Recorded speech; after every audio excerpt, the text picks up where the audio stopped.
Real estate for sale, home buyers blog, home buying process, the pre-closing process. Hey, realtor and area specialist Mike and Jennifer Rigley here, bringing you the latest real estate information.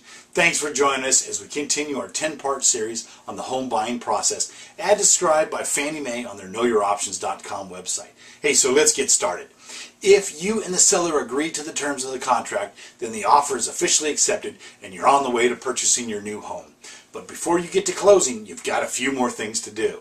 If your offer wasn't accepted, it can be frustrating and disappointing result. But don't give up. Homes come on the market every day. Keep house hunting and your dream home could be right around the corner. So anyway, financing. If you're pre-approved, you need to contact your lender to let them know you have a contract in place. They will update your application and finalize the loan process. If you did not get pre-approved and the seller accepted the offer, you will need to submit your mortgage application as soon as possible. Appraisals. When you're working with a lender to finance the home, the lender will typically order an appraisal on the property. The lender should have a licensed real estate appraiser evaluate the property and complete a uniform residential appraisal report, Form 1004. This report shows the calculation of the fair market value of the home by comparing the property to a recently sold homes in the neighborhood. The report should also show the market value based on cost approach to value. Calculating the value based on the value of the land plus what it would cost to build the house of a similar size and quality. In addition, the report should list detailed information about the property and the neighborhood. It affects the value. Earnest money. You typically will need to pay what's called earnest money, or EMD, which shows the seller you are serious about buying the home. Think of the earnest money as a deposit you are providing the seller, usually between $500 to $1,000, sometimes as much as 3%, or a certain percentage, that you will be applied to the purchase price once the contract is finalized. Now, your inspections. Another important step is the inspection process. Most buyers should request a home inspection before closing, and this is typically a condition written into the sales contract. This allows you to uncover any potential issues with the home, structural, plumbing, electrical, that may not be visible when you visit the property. See our series on home inspections.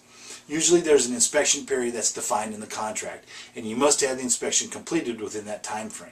If some issues are uncovered during that time, you can walk away from the property, even with the contract in place, without penalty, other than potentially forfeiting the earnest money. So here's some helpful hints.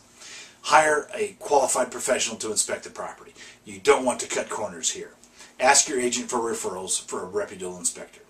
Review the inspection report with your agent to determine that repairs, if any, you will ask the seller to remedy. Keep in mind, the seller doesn't have to make any repairs, but you can also walk away from the contract if you aren't satisfied with the inspection or resolution.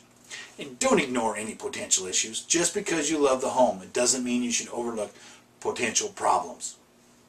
Don't ask the seller for more than what's fair. Normal wear and tear should be expected, especially if you're purchasing an older home. So don't assume the seller will replace older, but still working items. Some homes are sold as is, which means you agree to accept the home in its current condition. You can still get an inspection, but the seller will not pay for any repairs that will be needed. So, do you need help in finding that perfect home? Give us a call at 916-378-4671 or log on to www.WrigleyRealtyGroup.com and start your online home search today. Call us today. We'll look forward to hearing from you. Thanks for joining us.